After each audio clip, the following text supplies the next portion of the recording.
Hello guys, kumusta? Ako si Red Quaresma at welcome back sa aking channel. At kung bago pala kayo sa aking channel, huwag niyong kalimutan na mag-subscribe at si-find rin tiny bell button doon sa baba para updated kayo kung meron akong mga bagong video na i-upload dito sa aking channel, At para sa video ito, another taste test na naman ang gagawin ko. So yun nga, napadaan ako sa supermarket guys. Tapos meron akong nakitang new snacks na naman na gagawin ko ng review. So ito guys, yung Columbia's Pretzi strawberry cream coated pretzels. Nabulol pa na ba yung tuba talaga yan. Ulitin natin guys. Pretzi strawberry cream coated pretzels. So ito yung kanyang packaging. Yan, ang ganda ng kanyang packaging. Pink ng pink. Pink na pink yung kanyang packaging. Sobrang napaka-eye catchy. Ang galing na nag-design nito guys, no?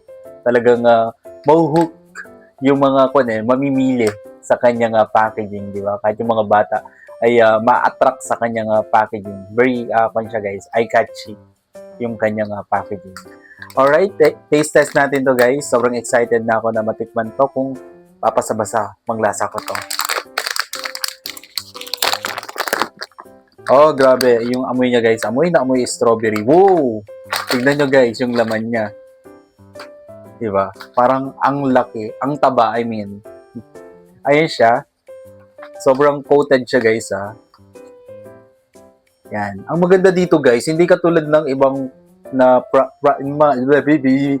bobo ng pretzels na minsan 'di ba yung naka-coat dito is natatanggal siya, 'di ba? Ito hindi. Sobrang sobrang firm. Tama po ba yung pinagsasabi ko, yung term ko? Firm. Sobrang firm niya. Tara, taste test na natin to. Alright?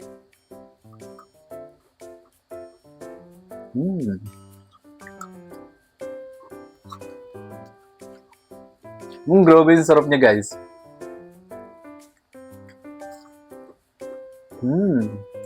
Lasang-lasa yung pagka-milky ng na naka-coat dito, and then yung strawberry lasang-lasa din. May onting siya, guys, aftertaste na maasim siya, 'di ba? Ganun naman talaga yung strawberry, no? Ang galing, no?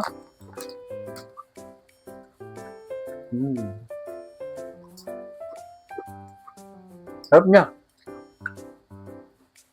Alam, magiging favorite ko to. Magugustuhan to ng mga bata. Lalo-lalo na yung mahilig kumain ng mga strawberry.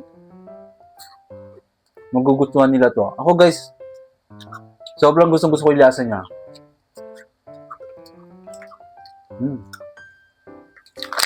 Kaso kukunti lang yung laman niya. Maubos ko na.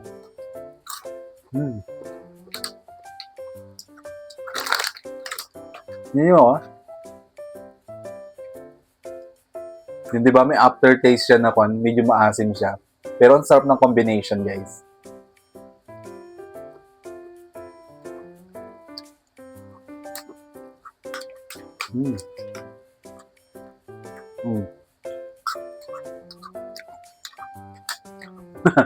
Iniingit ko muna kayo, guys, Dalawa na lang siya, Nagmukbang yan.